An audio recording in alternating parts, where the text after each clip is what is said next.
భయపడకుడి అనే మాట బైబిల్లో చాలా చాలా వ్రాయబట్ట మనం చూస్తున్నాం. 365 days అంటే 365 times బైబిల్ ఏముందంటే భయపడకుడి భయపడకుడి.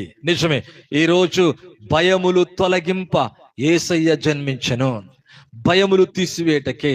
అది పాప భయమా, అది వ్యాధి భయమా, మరణకరమైన భయమా, అది అపవాది నుంచి వచ్చే భయమా, తెలియని భయమా, శాపాన్ని గురించి ప్రతి విధమైన భయం, ఎటువంటి భయమైనా కానీ మరి ప్రతి భయాన్ని నీ జీవితంలో యేసయ్య సంపూర్తిగా తొలగించి సమాధానము కలగచేయునుగాక, శాంతి కలగచేయునుగాక.